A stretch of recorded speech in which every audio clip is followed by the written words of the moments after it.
Hi everyone and welcome to the third online session.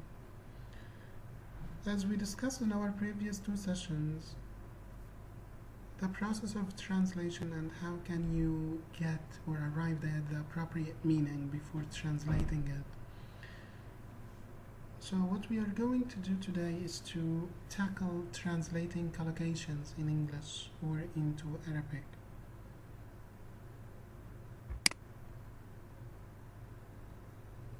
So today we are going to discuss the steps of how to translate any text in English, and to differentiate the types of meaning in any text, and three, to know what are collocations and what are their types, and most importantly to recognize strategies used by professional translator to tackle this grammatical point, collocation.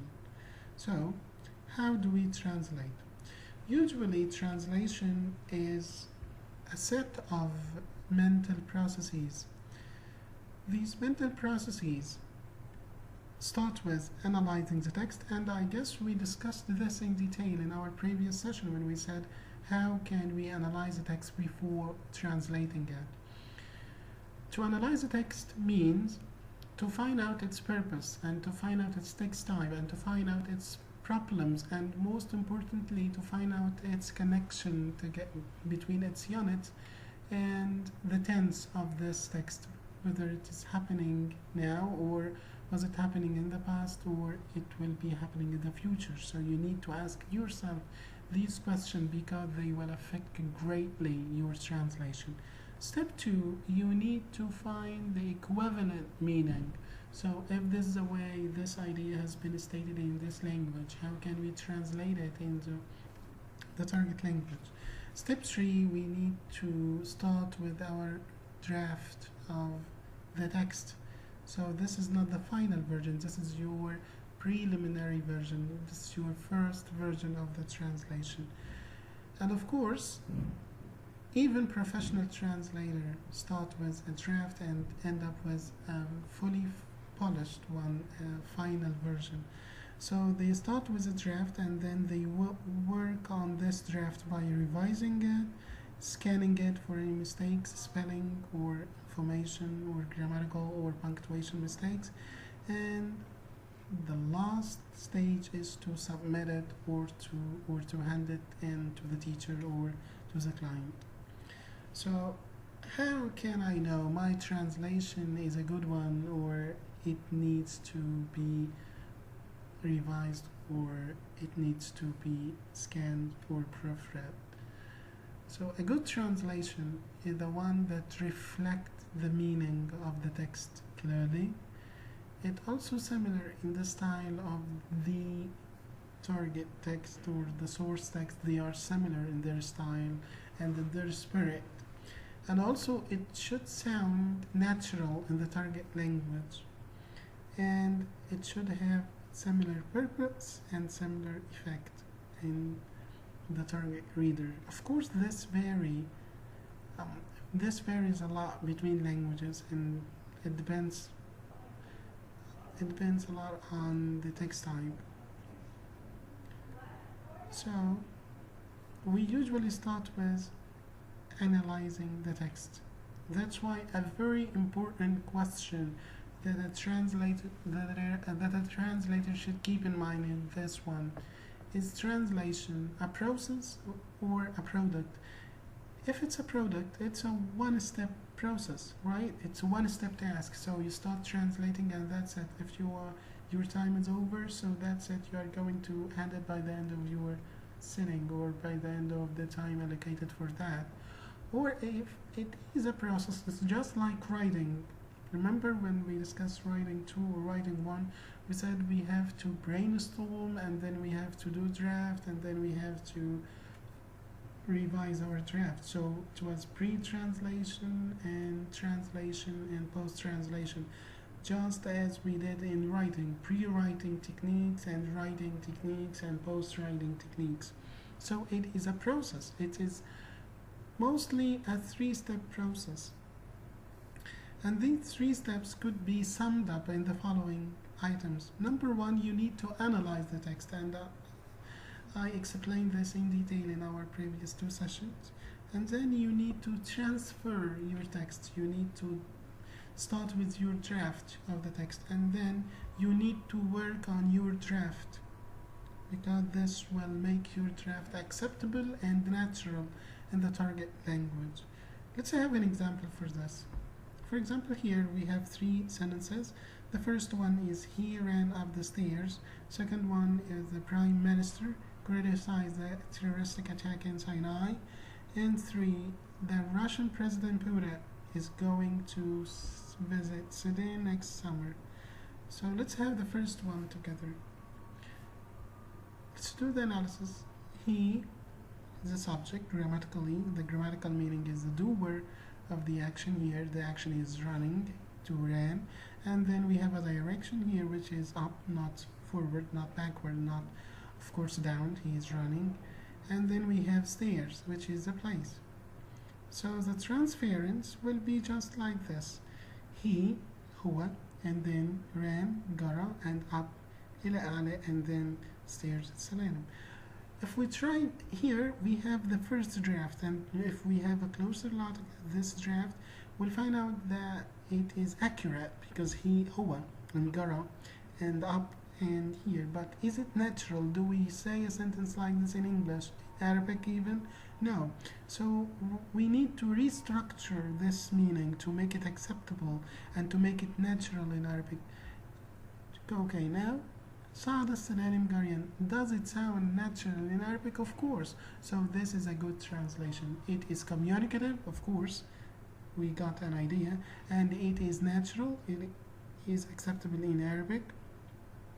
And it is accurate, of course. It has the same meaning as in the original, and most importantly, it somehow is correct. Grammatically, it's correct. Saada and Garian, so on. It's correct according to the Arabic grammar. So you need to work on the second example and the third one. We have some extra example here for you to work on, just like this one. تعلم الترجمة أمر سهل. We could say تعلم, learning, ترجمة, transferring again. تعلم, learning, ترجمة, translation. أمر, matter or thing or issue. Or سهل, easy or doable. So we could say learning translation is easy, right? So it's natural, it's accurate. So you need to restructure the text. And here we have 2 other examples that you need to work on. And if you have any question, you can get back to me on the LMS, of course. A very important aspect is related to the types of meaning. So meaning in English is not just one shot to look a word up in the dictionary and you will be able to get its meaning. No, the meaning is somehow related to different items. So that's why translation scholars categorize meaning into 3 or 4 types. So for example, we have lexical meaning, and we have textual or contextual meaning, and we have suggestive or connotative meaning. So if we are going to divide the types of meaning into 3 types, we have lexical meaning, textual meaning, contextual meaning, and suggestive meaning.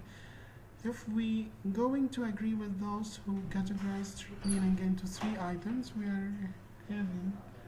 we have 3 here types only: lexical, textual, and suggestive one. So what do I mean by this lexical meaning? This lexical meaning is the meaning that we usually come up with if we look up in the dictionary. If we look up the word in the dictionary, for example, in this example, the president, here the president made some decision about the corona disaster.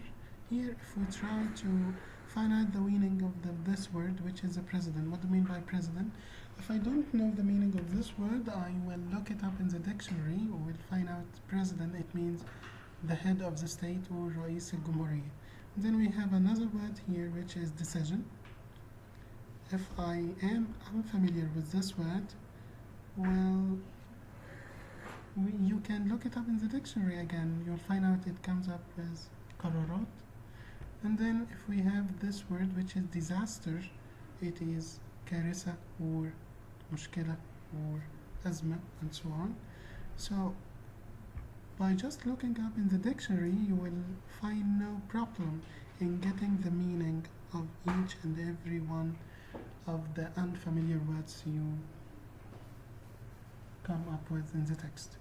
So another type of the meaning is a textual meaning. Textual meaning is somehow related to the context that the word occurs in. For example, in this sentence, the job which he is applying for is a good one.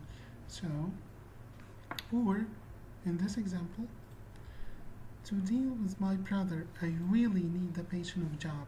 So here, the lexical meaning doesn't transfer the intended meaning in the second one, while it is appropriate in the first one. So the patient of job doesn't make any sense here. So we need to find out another meaning for this word, job. So if we try to translate this sentence, we could say أحتاج لصبر مثل صبر أيوب في التعامل مع إخوتي. While here we have the job, it means work, a kind of work, of course. So the job which he's applying for is a good one. إن الوظيفة التي يتقدم إليها جيدة.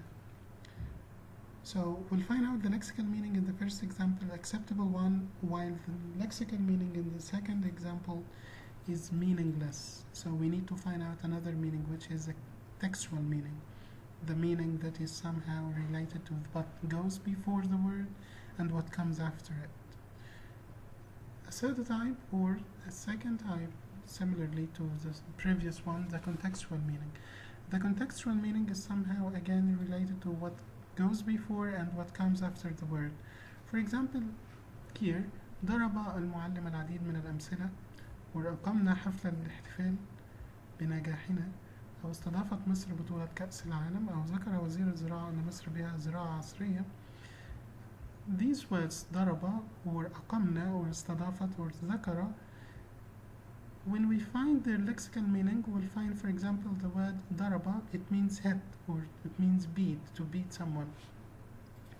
So could I say ضرب here, ضرب المعلم العديد من الأمثلة as beat some examples? No, it doesn't make any sense. So the meaning of ضرب here in this example is connected to what comes after it. المعلم أمثلة. So we need to say ضرب here could be translated into gave. So the teacher gave many examples to illustrate the point, to illustrate the lesson, to explain it. Or here أقمنا, could we say make? Could we say establish? No. So we need to find out the meaning that comes with this word احتفال. So we could say we celebrate, or we could say we throw a party to celebrate our success. And this one استضافت مصر بطولة كأس العالم عام 1997. استضافة here, it could be translated into hold, not host. And of course we have ذكر وزير الزراعة أن مصر بها زراعة عصرية.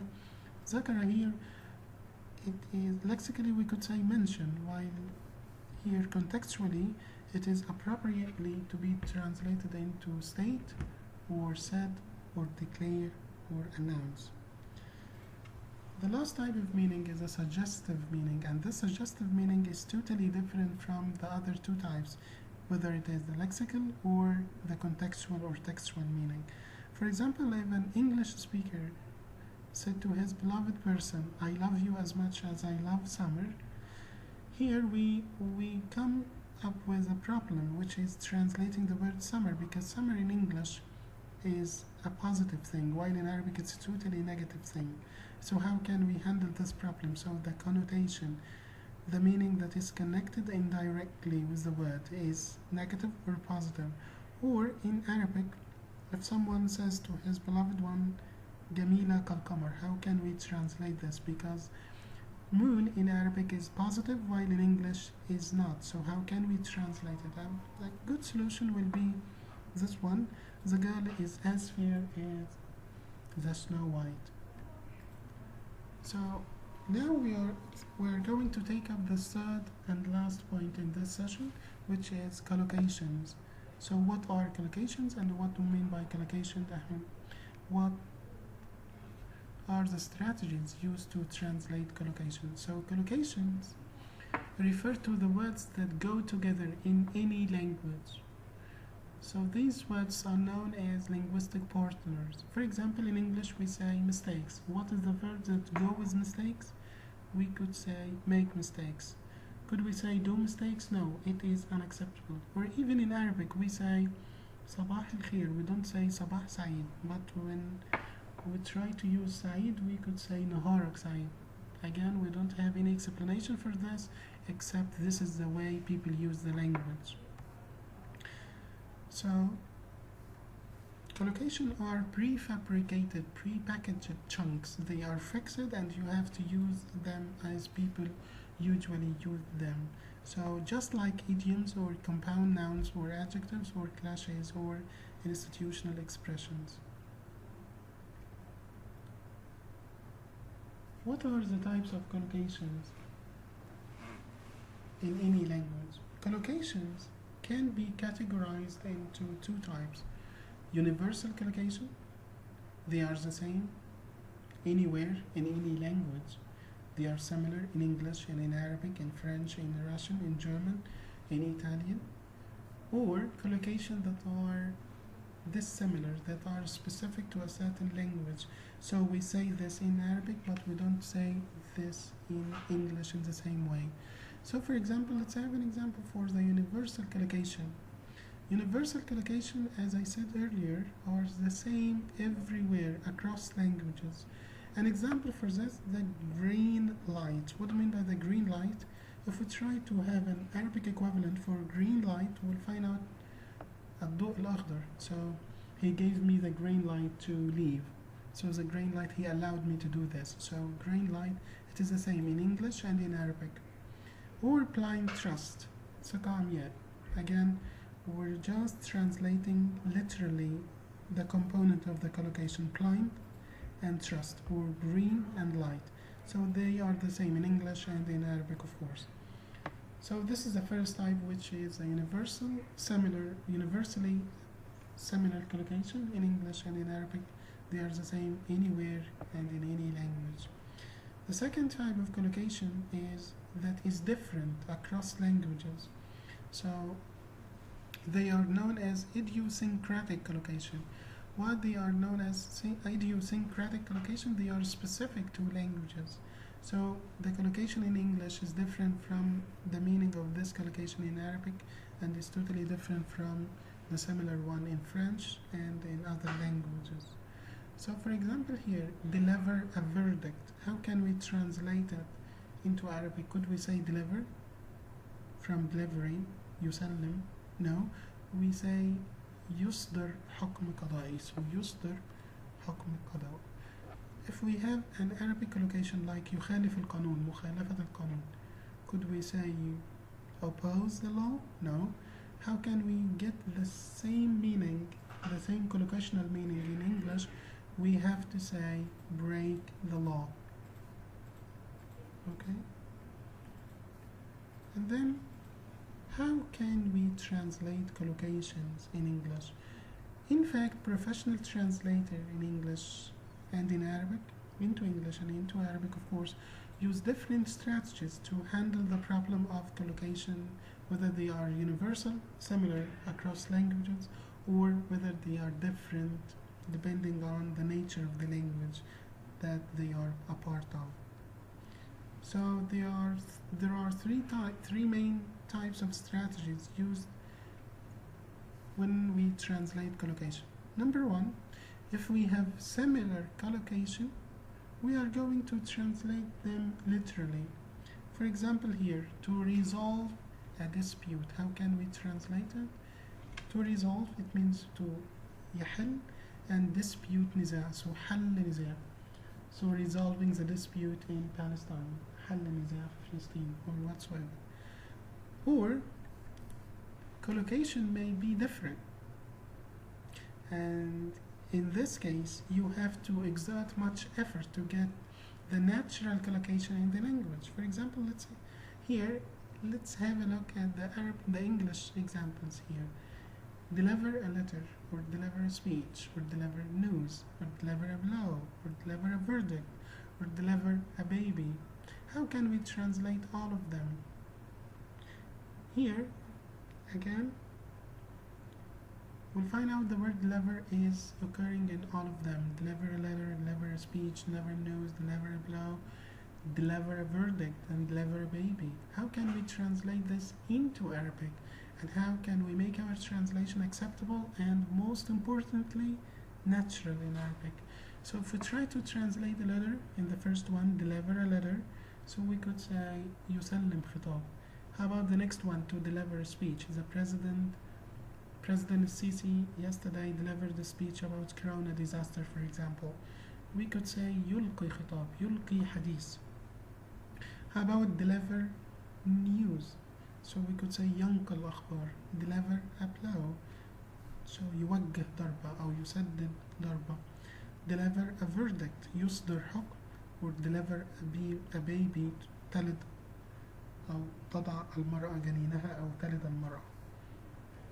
So here we have collocation with this similar form and meaning, and your task as a translator is to get the appropriate meaning and to come up with the appropriate collocation. Here in this example we have an argument about it and she got all fired up. How can we translate it in here? So we could use, for example, paraphrasing. Here استشاطت غضبا, not of course اشتعلت غضبا, استشاطت غضبا. So this is what I meant by paraphrasing. So paraphrasing, you should take criticism in your stride. So here, take criticism, you could say تتعامل مع النقد أو تتقبل النقد. So it is the same. So how can we get the appropriate translation and the appropriate translation for any collocational problem? We have two main sources, of course, to improve your collocational competence and to increase and promote your knowledge of collocation. The first trusted source is using dictionaries. Any English to English dictionary or any Arabic to Arabic dictionary or any collocational dictionary in English or any collocational dictionary in Arabic will help you with this. Or a second source will be to go some trusted website. Let's have a look at the first one. Trusted website, just like this one, the free collocation website, www.freecollocation.com. Search word, for example, this one. Here, it's a screenshot out of my soft Cambridge dictionary. Here I wrote down the word decision and I tried to get its collocational aspects. So here, in any dictionary you will find a part entitled collocation. So word partners. So remember when we define collocation as word partners, the words that go together. For example, here we'll find out verbs or adjectives or prepositions that usually collocate with the word decision. So here, to make a decision or to take a decision, both of them are correct in English. To come to or to reach a decision, or to overturn, to decline, to cancel a decision. Or you could find an adjective if you'd like to describe this decision as a tough one, or a hard one, or a difficult one, or a big one, or a crucial one, or life-changing one, or a nasty one, or hasty one, or snap one. Or you could find the appropriate preposition that we use with the word decision, which is about or on. So I have to make some decision on my study plan or whatsoever. The second source to get the collocational item with the word decision is website. So website, just like online, and I have a video for getting the appropriate collocation with the word decision. You will have to watch it after you're done with this session. So a decision here if you'd like to get an adjective to go with your noun, here we have big, crucial, faithful, important, or tough, or hasty, or knee-jerk, or irrevocable, or informant, or sensible, or unwise, collective, and whatsoever. If you'd like to get a verb that go with decision, you have arrived at, or come to, or reach, or to make a decision, or to give a noun. Or if you'd like to have a noun again, it's a decision maker and decision making process. So here it is a practice on collocation. لقد فكرت كثيرا قبل أن أكتب هذه السطور التي بين أيديكم، فقد كنت لا أدري هل سأجد من يستمع إلي أم أني قد أذهب كما ذهب غيري دون جدوى، لكني اتخذت قراري بالكتابة بصرف النظر عن التفكير في عواقب ما أقوم به، فقد قررت أن أكون شخصا مختلفا عن غيري، ولعل هذه هي الفكرة التي أراحت بالي وأسلجت صدري. So these two parts will be discussed later on in our next classes, but here we need to find out what do you mean by اتخذ قرار. What is the verb that we use with decision? or بصرف النظر or يستمع إلى كلامي here or يفكر في عواقب consequences. What is the verb that we use with consequences? And قررت again. So just you can use any of the trusted two sources that I provided earlier to help you with this part, whether you are gonna use dictionaries or you're gonna use websites. Another practice we are going to use this one. اتهمها والدها بسرقة. This will be your assignment for our next session, but I have already made a video on translating this part. all of it. اتهمها والدها بالسرقة فتزوجها سكرتير النيابة فور صدور قرار بإخلاء سبيلها. في واقعة طريفة شاهدها قسم شرطة الوراق أثناء اتخاذ إجراءات إخلاء سبيل فتاة كان والدها قد اتهمها بالسرقة. فوجئت الفتاة بسكرتير النيابة التي حققت الواقعة